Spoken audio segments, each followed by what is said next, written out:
This is a Fledgling's webinar with Karl Allmendinger. He's doing our Exploring Ed Levin talk. And rather than get into a long expose, I'll just go let him take it away. Okay, this is about exploring Ed Levin.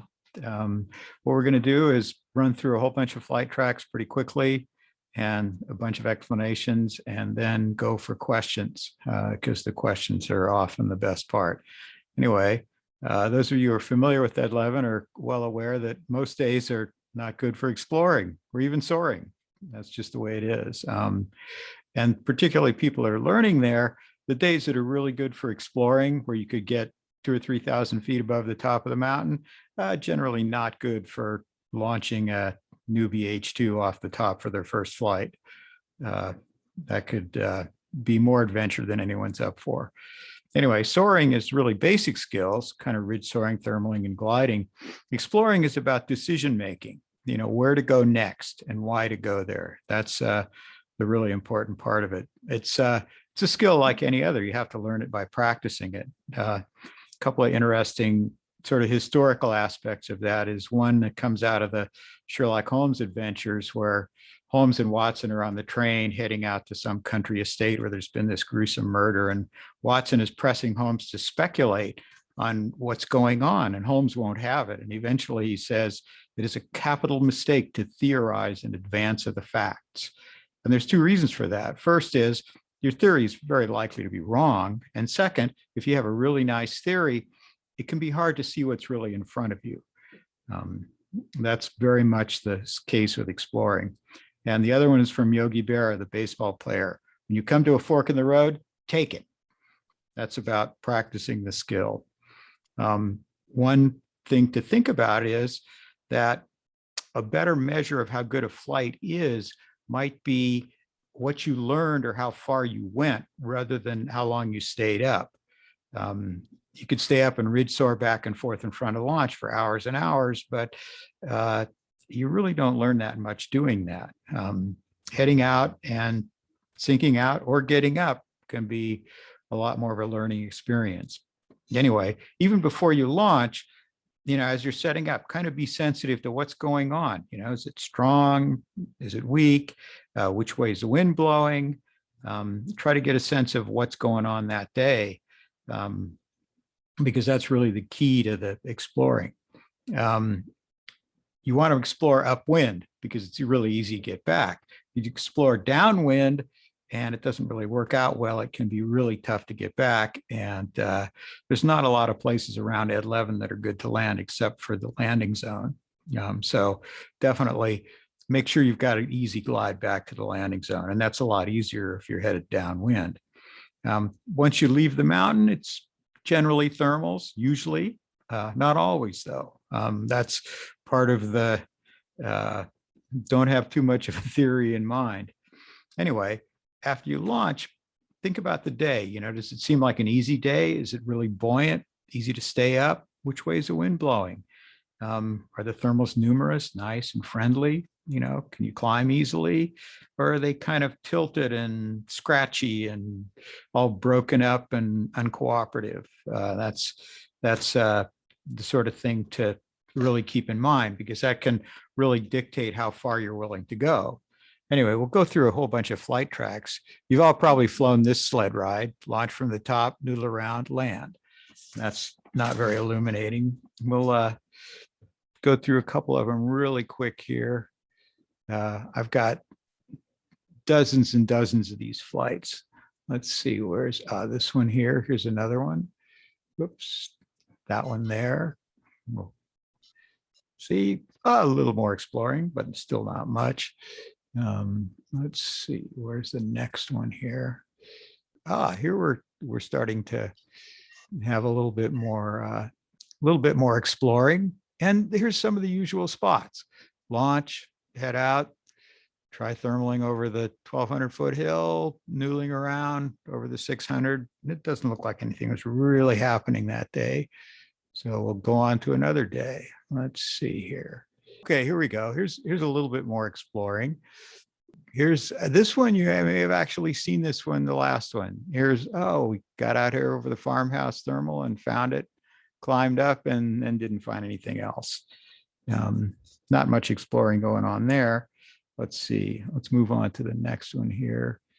Here we have an example of, head into the wind. Because you can see that, let's see, we'll go down a little bit. Here's the launch. Now, okay, we can see from here, we can see the wind direction is definitely from the south, because here's thermal right off launch. And then climb and climb and climb, and then hit into the wind and kind of make it out to the 1,200-foot hill and find another one, go back up. Try a little more exploring. Okay, so. Carl, does it say on there, or I might not be able to see it, but how long is a flight like that? This one, this flight's probably, I don't know, 15 or 20 minutes, something like that. I don't really have, I don't think these KML files have a statistic that says how long the flight is. Okay. But this one looks, like, one good climb and a couple other climbs, maybe 15 minutes, maybe 20 minutes, depends. Looks like a fun one. Yeah. Yeah, it was a pretty good one. So let's, oh, this is interesting. This is the beginning of one of those flights. And that, let's see here. Okay, now here's an interesting bit of exploring. And you notice that the launch here is actually off the 600-foot hill. This probably happened during the winter time when we couldn't drive to the top. In times past, we could actually drive up the 600 if we could make it. The Rangers didn't really keep track of whether we're going up there or not. And so if it wasn't too muddy, we'd drive up there. But now I think it's sort of included in the roads that get closed down. But if it's a good day and you can't get to the top, it's only 300 feet. So that's not a really onerous climb there. And you can see this is one bit of exploring. This is how to get up off the 300 by ridge soaring. Ridge soar, head up for the 1,200-foot bowl. And then here, it's kind of interesting because this part here is actually a thermal. And it gives you a sense of, it was blowing pretty hard that day because normally thermals look like this. You go round and round like in these other tracks. This thermal was like this. You point into the wind and stop, point into the wind and stop. And before you know it, you're up over launch. In fact, we can, let's see here. Okay, so this is the beginning of the flight, basically launch. And that's another aspect, try soaring from a different launch. So now I think we've got the whole file. Now this flight was probably an hour or more. And you can see now, you can see from the direction the thermals are going that there's a lot of exploring. We'll go back to 2D so we can look straight down on it. And we can see, oh, we're flying out here. This is Calaveras Road right here. And there's the reservoir here and the golf course. And so I'm flying pretty much south of the golf course even. And you can see that the thermals, it's pretty southerly, and all the glides are kind of out toward the south into the wind. And one interesting thing to notice here is look at the change in wind direction between these two thermals. It's sort of like this one, it looks pretty southerly along with the rest of them. This one, it's starting to get much more westerly. And that's the thing that typically happens as the fronts go through. It'll be south as the front is arriving. And then as the front arrives, it'll turn west and even northwest. So that's something to really be aware of because, if you get way south and all of a sudden it shifts, and instead of it being downwind and really buoyant and lifty back to the landing zone, all of a sudden it's upwind and into the wind and kind of sinky, that can be something that might not turn out too well. And you can see definitely there's different directions in the wind there. Okay, so let's move on, see if we can find some of these other files here. Okay, and this one here,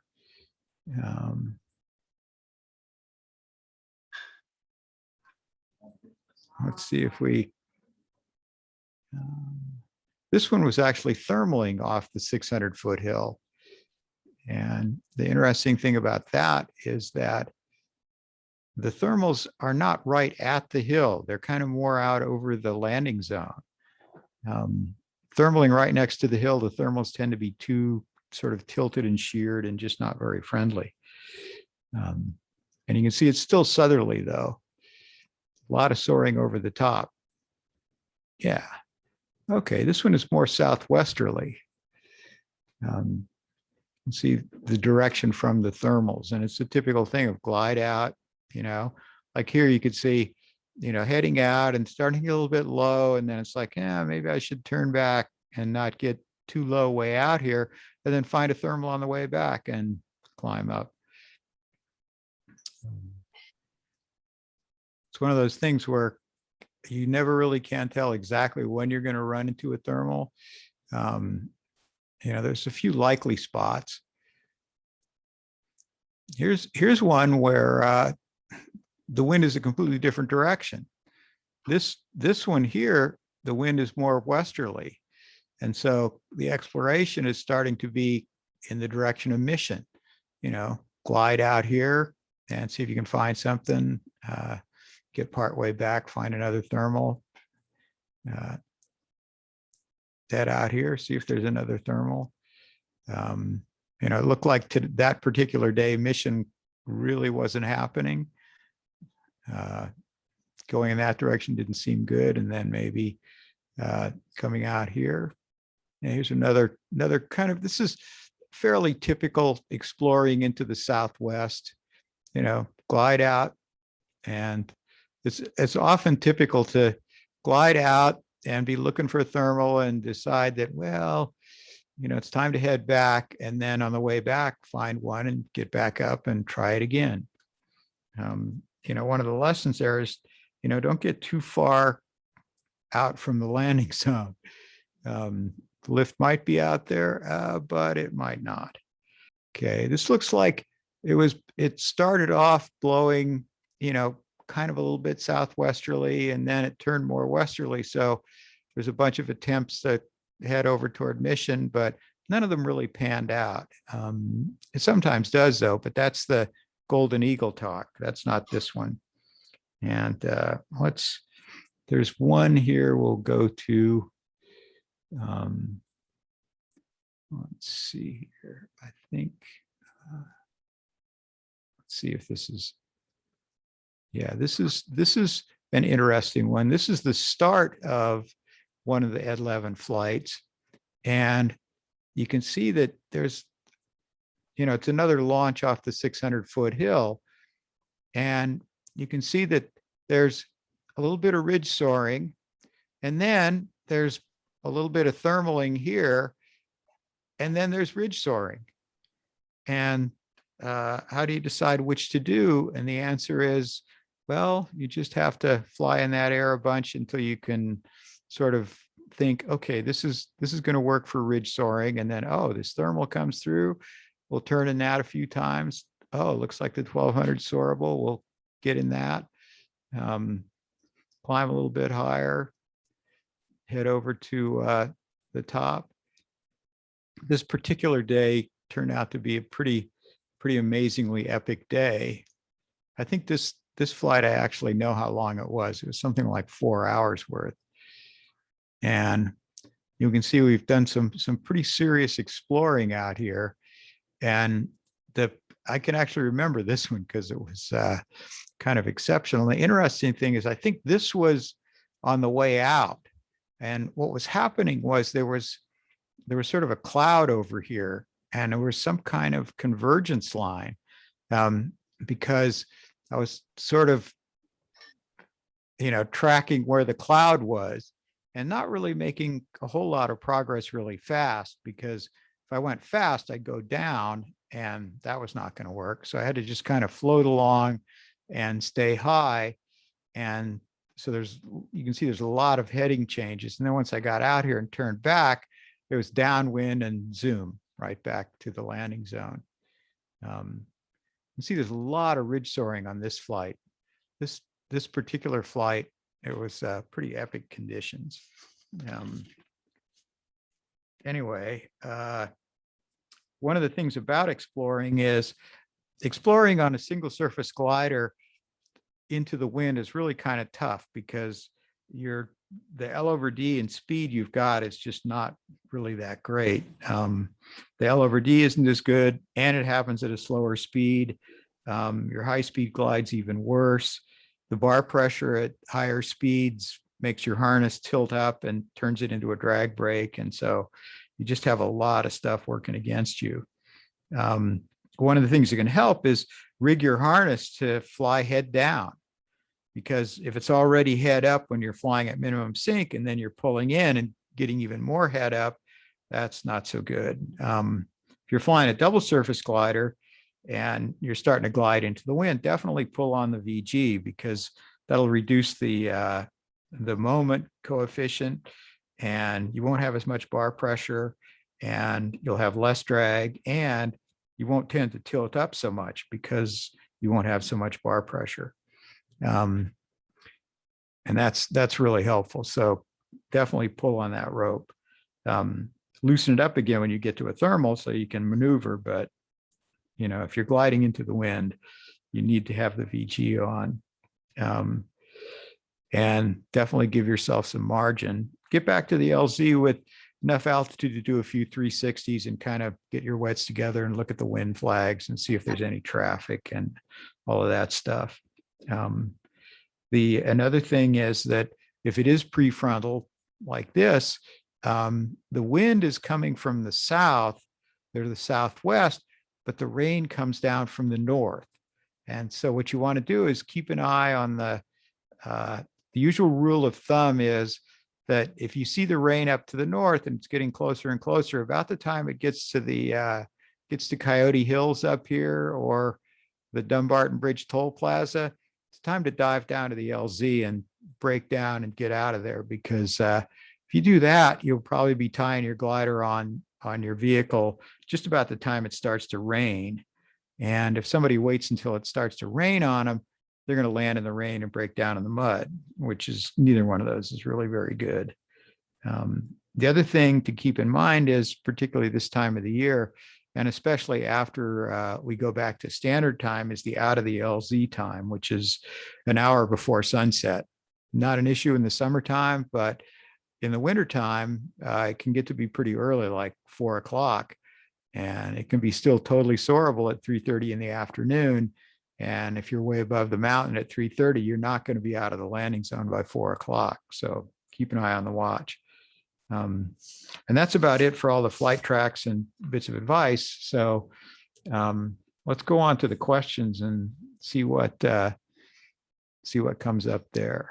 This is Clark. I'll ask a question. Yeah, sure. Would help illuminate some of the typical summer flight situations. Maybe, share your knowledge about how in the summer we'll often have warm thermally air in the morning until 11 noonish, and then we'll get a coastal front, and how that completely changes the character of Ed Levin. Oh yeah, that's kind of the typical summer cycle, is that it'll blow southerly, southwesterly in the morning, and it'll get thermally. And the really important thing to keep in mind about that is it's a pretty early thing. Get out to the park early, like 8:30 or 9, get up the hill, get set up, and be ready for it. Because if it's one of those things where if you're in the landing zone and you're thinking, well, if it looks soarable up there, I'll go up the hill, you'll probably totally miss it, because it'll get soarable and it'll be soarable for an hour, maybe even a couple hours. But by the time you get your stuff together, get up the hill and get set up, it could be pretty much over. And what happens is, I'm going to kind of start doing with the mouse here, is that the southwesterly stuff will come in this direction, and the sun is way to the south and it's shining on all these mountains and they get warm. And so the thermals go up. And so we have this southwesterly flow. And then what happens is out in the valleys, all the thermals are going up and the air out there, out toward Mount Hamilton, needs to be replaced. And so the air will come down from the north, and that air tends to be much cooler, tends to be marine air from the bay. And what happens is you'll have this sort of northerly flow coming down like this, and this southerly flow, and a convergence.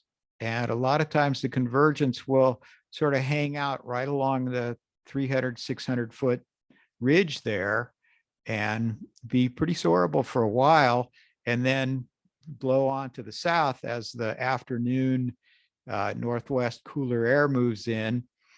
And before the convergence gets there, it can be good. While it's there, it's good.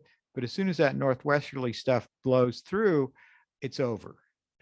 It's just going to be trash, and the thermals are going to be blown apart, and the cool air is going to just basically shut everything down, because the ground isn't really hot enough to warm it up and make it work.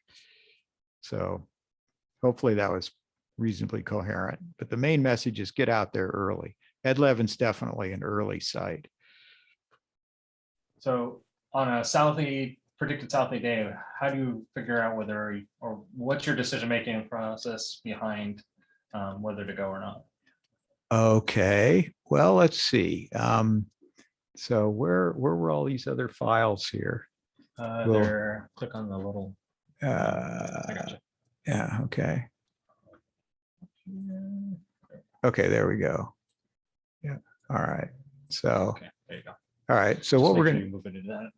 what we're gonna do here is we're gonna have a look at kind of the prime thing that I usually look at. I know people have subscribed to XC Skies. I did too, and I've looked at it many times, but it's TMI, too much information, too many models, and too many of them are just relentlessly optimistic. And I really, if somebody would come up and tell me what to look at on XC Skies that is really useful, I'd be glad to listen to that. But so far, I haven't really figured it out myself.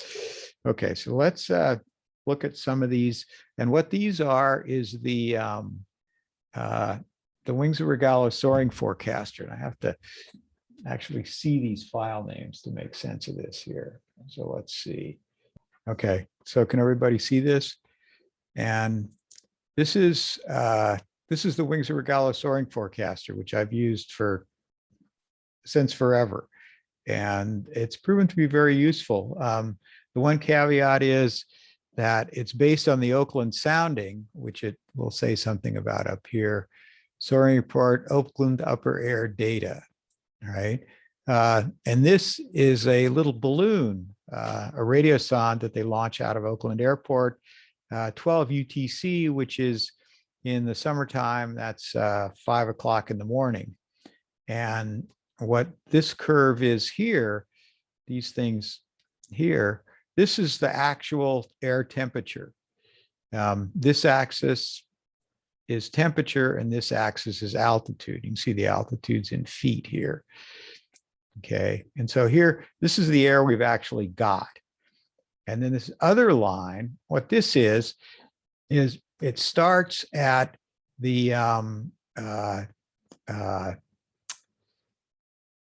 high temperature of the day. When you go to the soaring forecaster, you put in the high temperature of the day.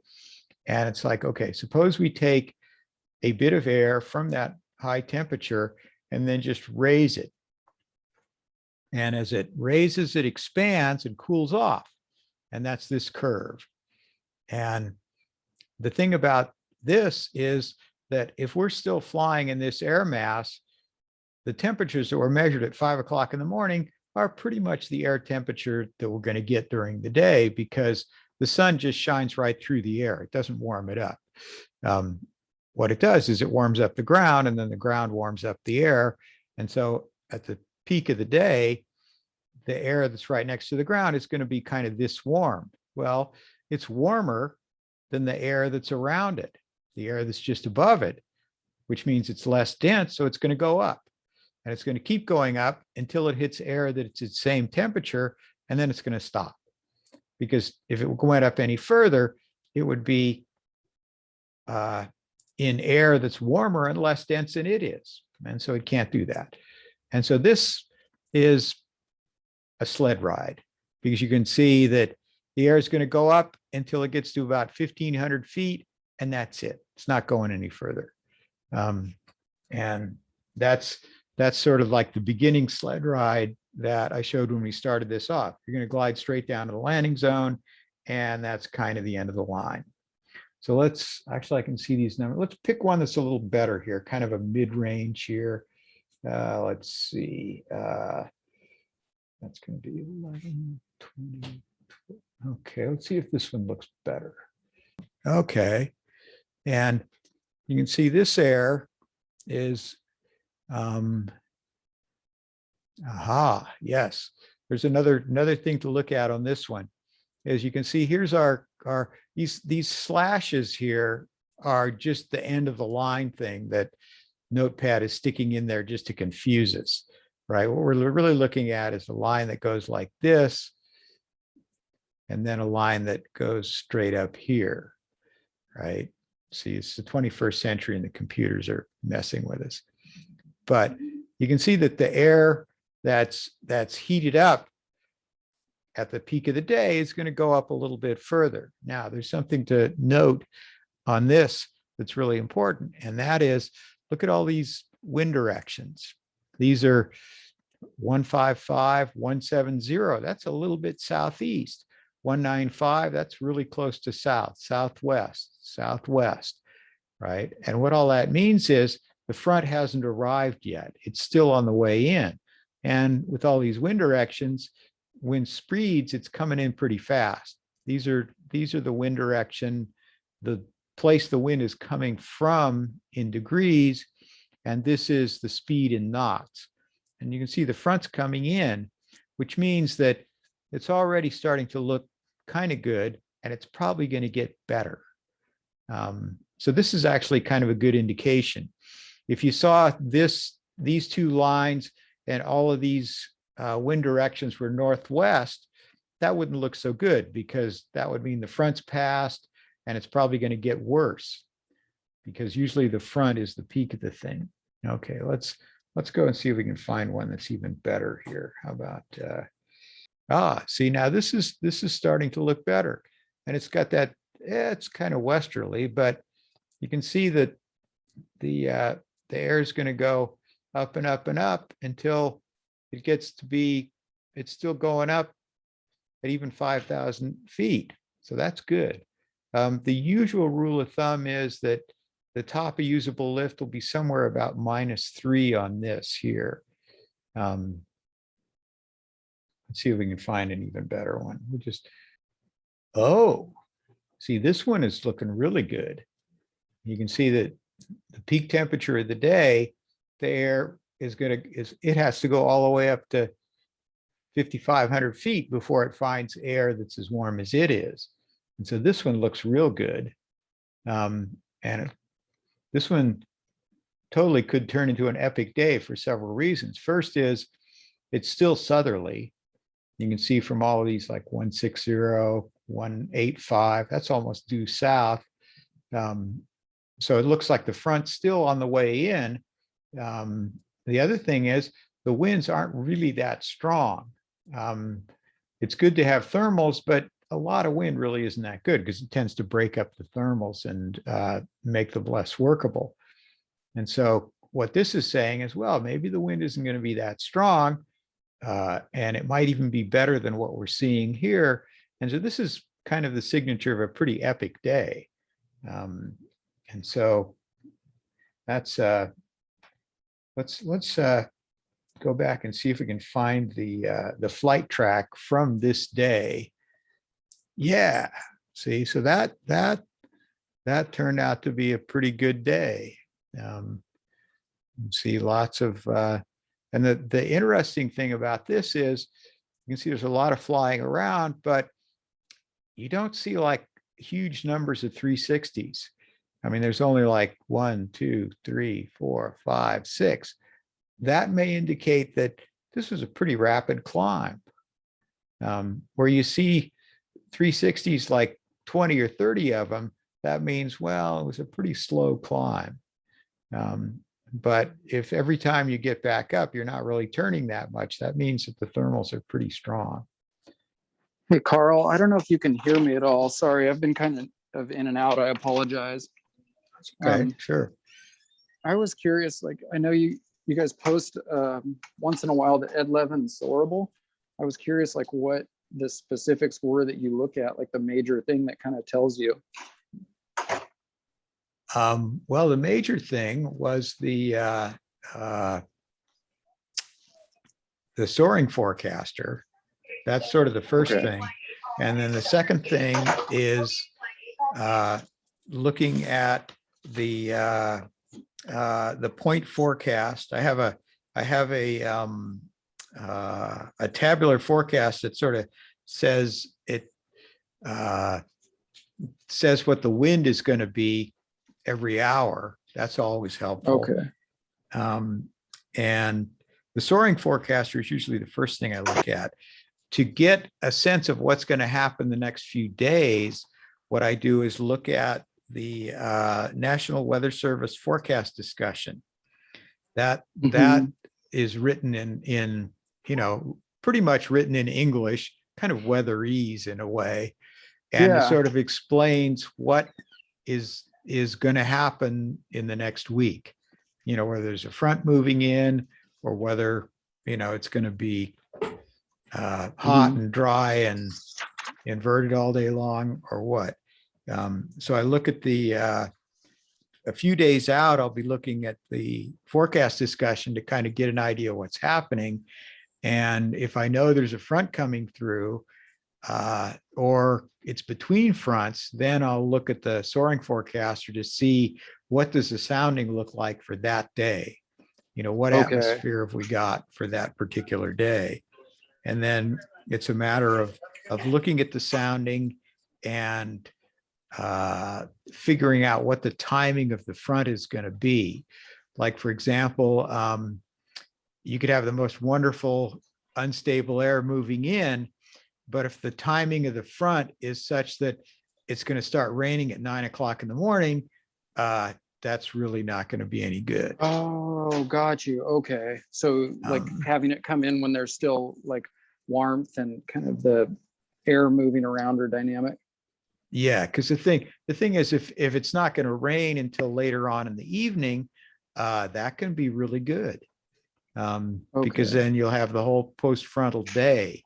As long as the rain holds off until you're packed up and out of the landing zone, it's all good. Rain in the early evening, that's good. Rain that night, that's fine.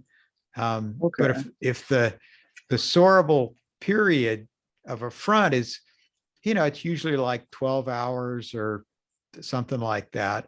If that 12 hours goes from dinner time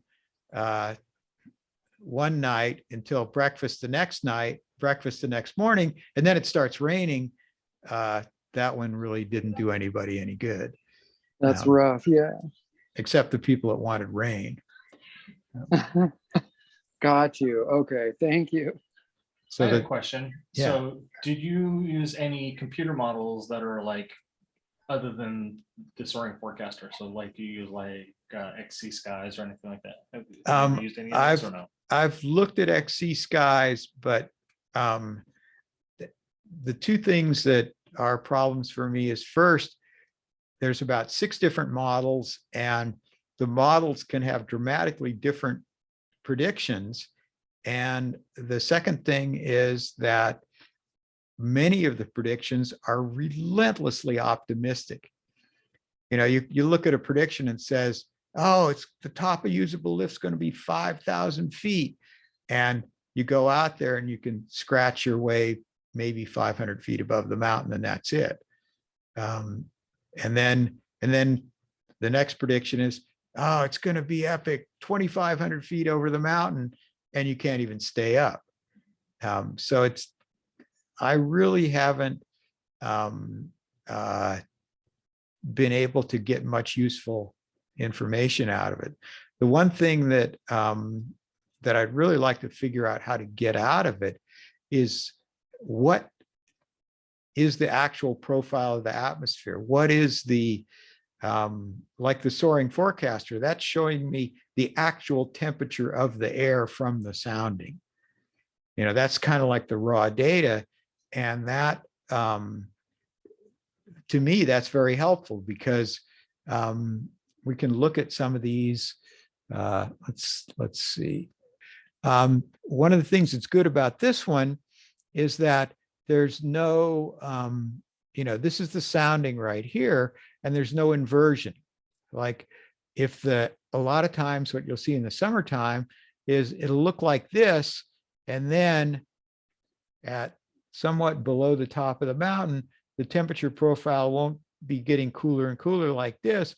All of a sudden, it'll go like this and get a lot warmer and then go up like that. And what this means when you got a profile like this is the thermals are going to go up and they're going to get weaker and weaker and weaker. And finally, they're not going to go up anymore. On the other hand, if you got a profile that looks like that, you know, that goes up a little bit and then just gets a lot warmer, the thermals are going to start going up and then boom, they're going to hit this ceiling and they're not going any further. And that means that they're not going to be that strong. And it also means there's going to be a bunch of turbulence because, you know, the thermals are going up and they don't like slamming into that ceiling and stopping. So another thing to look for is if you've got a super dramatic shift in the wind. The wind down here, this is kind of wind in the valley, but see, it's like 185, you know, 205, 220. So between here and here, there's like a 35-degree shift in the wind. And that's not too bad. But if you're looking at a shift in the wind that's in the space of, say, 1,000 feet or 1,500 feet, the wind shifts 90 degrees, that's going to give you a pretty big turbulent layer because you got two layers, one's going one way, the other's going the other way. And in between, there's going to be a lot of disagreement, which is going to make things really rough. So somehow just looking at the raw data and seeing the one line of what the, you know, the high temperature of the day air parcel would do, that seems to work for me. It's simple enough that I can kind of understand it and visualize it. XC skies, like I said, it's just too much information. And I haven't been able to figure out, you know, what's good and what's not so good. It's gotten really nice graphics though. It's really pretty. I'm sure it's highly sophisticated, but so far I haven't. So far, the more primitive tool has been more useful to me. Would you say that learning how to basically looking at the forecaster every day has taught you what the trends are and what to look for? Oh yeah, exercising. Yeah, I'll just wake up and, you know, run the soaring forecaster, because all you do is you just put the temperature in it and you know, you press go a couple times and it gives you this graph. And you know, I'll look at the graph and I sort of developed the habit of saving them. So I have hundreds and hundreds of these things. I could do a whole, in fact, there's a YouTube video on that. Just go to YouTube and look for Secrets of Ed Levin. Kind of goes into this whole, you know, stuff that I was just talking about. But this is, you know, I know it's a really simple, and this is so primitive. It's not even a graphic. It's just something that's done by a computer in a constant width font that looks like a graph.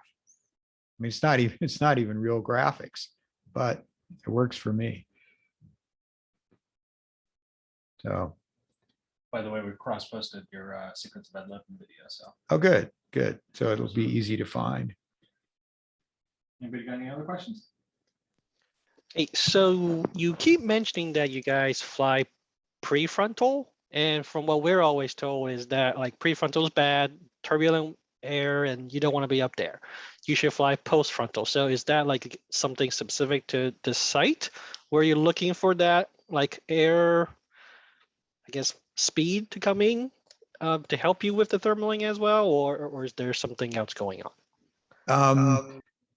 It's definitely specific to this site. One of the things that makes Ed11 really work is that if you look at the kind of the large scale terrain here, you see the wind is coming from the southwest. There's, let's see, where's our, if I could find the ruler here, between the mountains here and Scale down at the bottom. where? Bottom right. Bottom right. And see where it says 4,000 meters. Oh, okay. Okay. Yeah. So that's 4,000 meters. That's 4 kilometers, right? Which is about what, 2.5 miles. Yeah. And so from here, where the mountains are, all the way to Ed11, downwind from the mountain, it's what, 15 miles, 20 miles, something like that. And so Ed11 has a lot of flat terrain upwind of it when it's prefrontal. And so it's not like you have a narrow valley. For example, if the mountains were right here and it was only 3 or 4 miles upwind to the mountains, then the prefrontal would be in the rotor off of that mountain range, and it would probably be really nasty, but it's not. There's 15 or 20 miles of flat terrain, and so the rotor from the mountains is pretty well dissipated. The other thing is that Ed11 kind of faces to the south, and so you don't have really those problems with the rotor, and the wind's blowing up the ridge, up the hill. That's good. The thing about post-frontal at Ed11 is as the fronts go through, the wind veers from being south or southwesterly, like it veers from going in this direction to where it's going this direction. And all of a sudden, it's not blowing on the ridge. It's not blowing up the ridge. It's blowing parallel to the ridge. We will get a real sense of, see, because the ridge line kind of goes, I'll zoom down here and find it here. The ridge line kind of goes like this. And so post-frontal, the wind is going like this. And so it's blowing pretty much across. It's not blowing up the ridge anymore. And so post-frontal, Ed11 specifically turns out to be in the lee side of these two ridges, because these two ridges are a lot higher than the 300, 600 ridge. And so you're basically launching, if it's pretty post-frontal and blowing pretty northwest, you're basically launching in the rotor. And I've seen people do that, kind of get up on the north launch, and it's like, well, it's pretty north, but there's cycles that are coming up, pretty straight, it's pretty launchable, but it's kind of strong, and well, maybe it'll be really soarable. And I've watched people launch and then just get hammered all the way to the landing zone because they're launching in the rotor off of these ridges, and there's really no lift to be found. And it being rotor, naturally it'll blow up on launch for long enough to launch. And so people can launch okay, but then they get out in it and find out that, well, it really was kind of rotor and downwash. So yeah, the prefrontal at Ed11 is partly because Ed11 just happens to suit that particular condition. To expound on that, we have a couple of sites that are good post-frontal in the Bay Area, and we have a couple of sites that are good prefrontal in the Bay Area. But Ed11 is really the main one. Yeah, Mission is up here, and it's zoom in on it, and you can see that it's got some ridges here and ridges here. And so if the wind is blowing this direction, that's much better. So Mission tends to be much better post-frontal. And it's a good thing that Ed11 is good prefrontal, because the road at Ed11 is just dirt. And after it rains on it, it can be not drivable for a few days because it just turns to mud. And so if the Ed11 post-frontal days were good days for flying, that wouldn't be too good because we wouldn't have any way of getting up the mountain. So it's a good kind of a good thing that Ed11 is prefrontal, because usually if it's prefrontal, it's been a few days since the previous rain, and hopefully the road is dried out enough where it's drivable and that the rangers have decided it's drivable and all of that.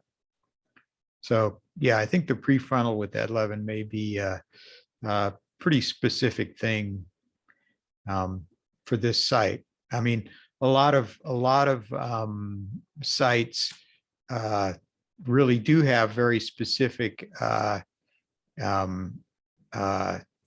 weather conditions. Like here, we can, just to give a really good example of that, we'll zoom up here. Oops, it's not exactly what I wanted to do, and we'll pick out a couple of sites up here.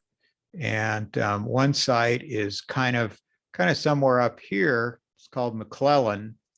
And you can see if it's blowing pretty good westerly, the launch at McClellan pretty much faces west. And so if it's a pretty good westerly wind, that's going to be good. On the other hand, Slide Mountain is somewhere over here, and the launch faces east. And so if it's a pretty good westerly wind, Slide Mountain will be doing that same thing where it'll be big mountain rotor, and the wind will blow up on launch and it'll seem fine, but the wind in the meadow up here will be pretty westerly, and people have launched Slide in that condition because the cycles on launch seem good, and then they get out in it and they just get totally pounded and end up in the landing zone pretty quickly. On the other hand, if it's light easterly, Slide could be really great. Nobody's going to launch off McClellan if it's light wind, because it's kind of high altitude and shallow launch. So what's good can be very specific to how the site's oriented, and how it's oriented with respect to the prevailing wind, and how it's oriented with respect to the sun. There's a bunch of different factors. So each site kind of has its own sort of conditions that are really good for it, and conditions that are not good for it. So here we are back at Ed11. More questions?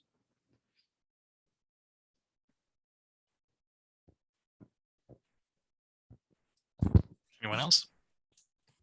I got one question.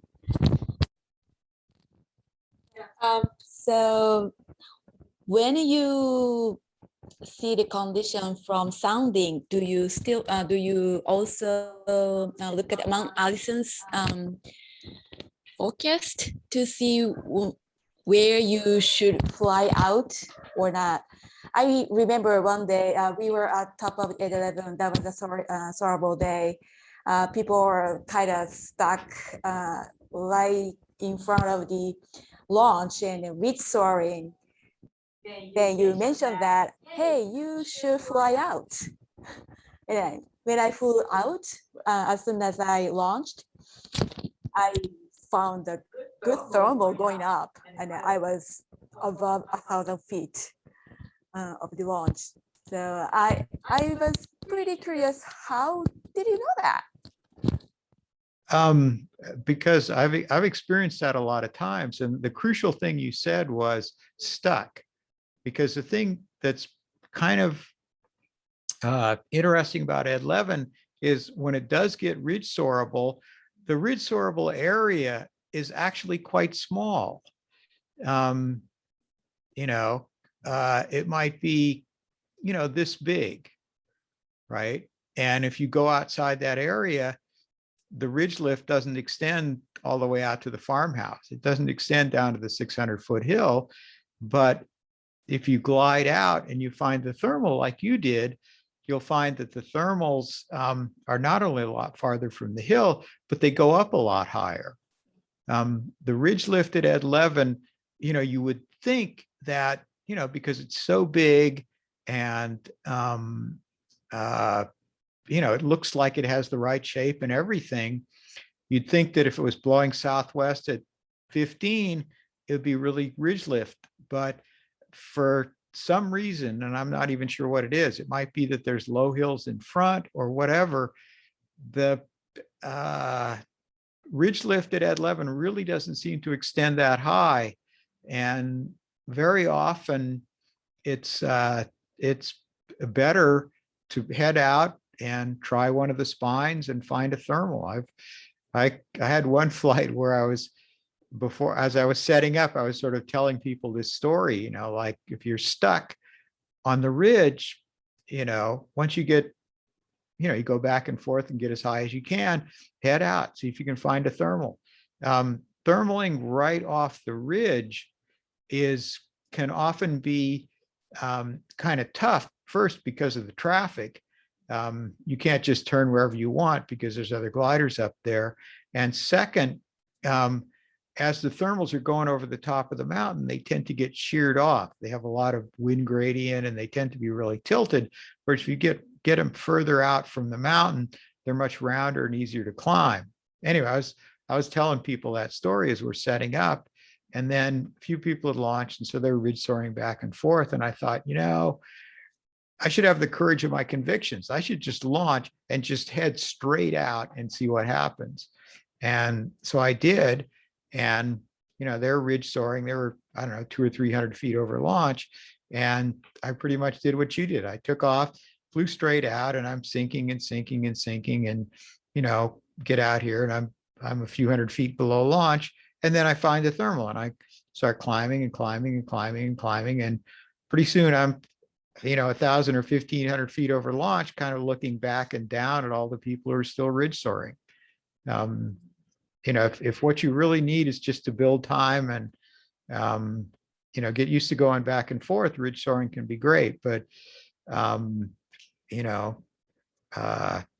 it can be good, on a ridge soarable day to just explore, head out a little bit and see what happens.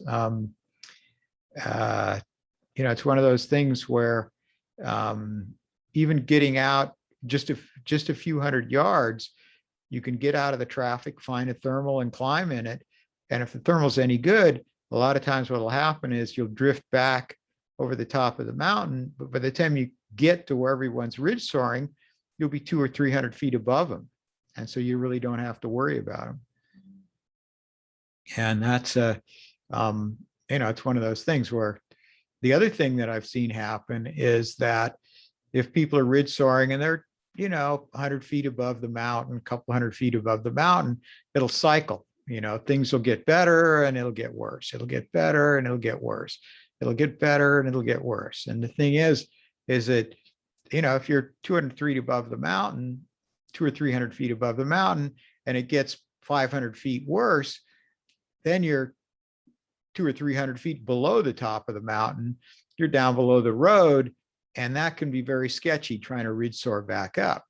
On the other hand, if you headed out and you found a thermal and you climbed and climbed and climbed, and you're 500 feet over the top of the mountain and it gets 500 feet worse, if you're 1,000 feet over the mountain and everyone sinks 500 feet, you're still 500 feet over the top of the mountain. They're down below the road. So that can be a factor as well. The other thing is that I'm not really that comfortable ridge soaring at a bunch of traffic, particularly if there's thermals moving through and there's a bit of turbulence and you're flying with a bunch of gliders and you're not really sure who's who. And it's just more comfortable for me to head out and take my chances than to be kind of trying to elbow my way through the traffic. I don't really find that to be very much fun. Hey, Karl. Thank- I've heard stories, and I've obviously not been flying at Levin for a long time, but I've heard stories about people, like overflying the pond or inadvertently landing in that grass area over by the pond because they came in kind of a wrong landing approach. What situations would kind of lead to that? Like, I've always wondered, were they doing kind of a left turn pattern to come into the LZ and overflying the pond, or was there something else I don't know about, like some wind situation that'll push you over there if you get caught up in it? Well, one of the site rules is you're supposed to be at least 600 feet over the green, which is there's the pond here. This is Sandy Wool Lake. And then we'll zoom in a bit so you can get a better view of it. See, there's Sandy Wool Lake. Google Earth agrees with me. Anyway, here's the green, and you're supposed to be at least 600 feet above the green if you're over it. And so what people will do is they'll fly an approach where they're, if they're 600 feet over the green, they're going to have to fly way down here, and that's really not going to work. So what they'll do is fly right along the tree line and then turn in and land, because the wind direction is typically from the west. I don't usually fly that approach. Usually I'll fly a right-hand approach, kind of along the base of the hill and turn right and turn into the landing zone. But you're talking about people landing like somewhere, where? Yeah, I've heard of people landing in the green on accident, like and I forget who it was or like what the situation was, but it sounded like it wasn't too pretty of like a situation. Maybe they came up short on landing, but it Yeah. seems Yeah, so totally far misjudged from the their normal course. LZ. Yeah, Yeah. it's the green is actually a terrible place to land in the typical wind direction, because it's got these really big tall trees here. And so you're landing in the green, you're landing in the tree rotor. Yeah, it seemed like the worst place out there Yeah. to land. It just always Yeah. caught me by surprise. Yeah, that's one thing that is really important. If you do go exploring, make sure you get back to the landing zone with enough altitude to, do a few 360s and look at the wind streamers and see what's going on down there. Look for traffic, get your wits together and get ready to fly an approach. Because, if you've been way high and far away and you get back, the wind in the landing zone may be doing something completely different than it was doing the last time you flew over it. You could have, launched and climbed out, and at that point, the wind in the landing zone was all southwest, kind of blowing, from the lake up to the 300-foot hill. And then by the time you get back, it's totally northwest. So I think it's really important to leave yourself enough margin so you get to the landing zone with enough altitude so you can noodle around a bit and figure out what's going on there. I'll tell you one story I did very early on exploring. I was kind of headed out in this direction. I was pretty low, and my memory of it is that there were like this pond and then some other pond like around here or something like that. And I was kind of looking back over my shoulder. And then when I finally figured, okay, it's time to turn back, I looked back and realized that what I thought was this pond was actually a farther pond. And the landing zone was a lot farther away than I thought. And so I headed back and got a couple little bubbles of lift off these little ridges here, but they weren't enough to turn in. So I just kind of slowed down, floated through them, and then kept gliding and came into the landing zone. Like here's the 300-foot hill, and then here's the little knob, and came over this saddle with not enough altitude to clear the 300-foot hill, and ended up flying an approach that looked like this. Made it over the saddle, got into the landing zone, and then the wind was pretty north at the time, so I was going downwind, and sort of ran out of altitude and had to turn into the wind and land, and didn't even make it to the spot. Just turned into the wind, landed, and that worked. And then I thought, I better keep closer track of where I am and keep an eye on the landing zone. And so I haven't come in with that lack of altitude since. In fact, this happened just I don't know, 6 weeks or a couple months ago. I was out over the golf course here and starting to come back and getting ready to land. And I was looking at the wind and I could see these two ponds. The wind was definitely westerly. It was blowing like this toward the landing zone. And then I got over the landing zone and I looked at the, kind of the big white streamer there, and it was light easterly. And I thought, I don't want to land right now because the wind out here is westerly. The wind here is easterly. Who knows what it's going to do if I zoom in and land right now. So I kind of found a thermal and noodled around for a few turns and kind of waited until the thermal blew through. And then it was kind of the usual turbulent westerly, it's turbulent, but it's still all blowing more or less the same direction. So it's okay to land in. It's where it's, it might go from west to east to north to south, and you can't tell what it's going to do next. That's not a good condition to land in. I've seen it do that. It'll definitely do that on thermally days. And one of the tricks is that if you're coming in and the windsocks are all kind of limp and there's nothing much happening down there, especially if they're disagreeing, that's a sign there's probably a thermal around somewhere. And if you can find it and just hang out in it, you don't have to really climb in it, just kind of keep from going down until the thermal blows through and all the flags are in agreement and blowing the same direction.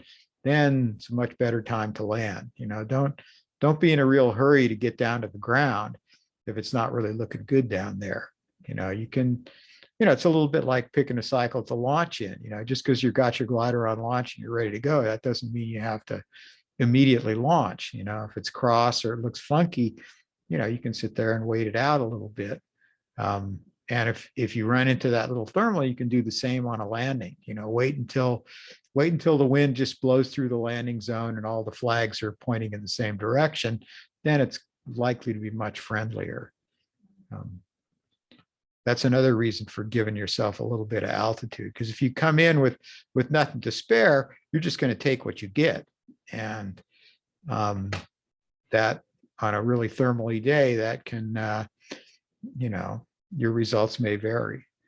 Is it the first flight I ever took off the top at Ed Levin, or the first, more than like a simple training flight I ever had was off the 1750, and I got into a couple little thermals, so I played in them too much, and by the time I came out, I was too low and looked over at the LZ, and I had almost the same flight that you did, Karl, where I felt like I was too low, and I got just a nice little bump of lift, I think, over the saddle, and luckily came into the LZ with, probably 300 feet, but it was probably the best lesson I could have had on an early flight, because anywhere now, Hat Creek or McClure or anything, I don't play around with getting out too low to get to the LZ. Yeah. In fact, one of the interesting things about Ed Levin is a lot of times the thermals will come right out of the landing zone. I've gotten down to the altitude of the 600-foot hill and climbed out. I've climbed out from, over the road. I remember running into one right over the 3 trees here and climbed out in that. And so the thing is that arriving at the landing zone, at or above the 600-foot hill and kind of just flying around the landing zone, if you're at the same altitude as the 600-foot hill and you're noodling around here, you may run into something that's good enough to get you back up. And the thing is that you're 300 feet above the 300-foot hill, you're 600 feet above the landing zone. And so you got some time that if that thermal doesn't work out or you don't find it, you can still noodle around quite a bit and look at the flags and, figure out what you've got before you have to land. You're, if you get to the landing zone with, some altitude, it just gives you a lot more options. If you kind of come squeaking in, with nothing to spare, you're just going to take pot luck, and, sometimes it'll be good and then other times it might not. One of this happened was an episode that happened way back in ancient times. It was really ridge soarable. It's pretty strong, southwest. And for some reason, I was, out, almost over the landing zone. I was kind of exploring to see how far the lift band went out. It went out a long ways. And then the wind backed. That's a nautical term. Like backing means the wind goes from like west to south, or west to south to east. Veering means it goes from west to north. Veering is the normal thing that happens in the northern hemisphere. Anyway, what happened is that the wind definitely backed in a big way, and it went from being sort of southwesterly and soarable to southeasterly, like this. And there were some people that were kind of soaring over here, and all of a sudden it wasn't soarable, and it was really strong. And there was about 6 gliders that didn't even make it to the landing zone. I don't think anybody really crashed, because in that condition, this is a good uphill landing. But I can still remember looking down at the landing zone and realizing it was blowing like pretty strong in this direction, almost parallel to this fence line, and thinking, okay, where do I want to land?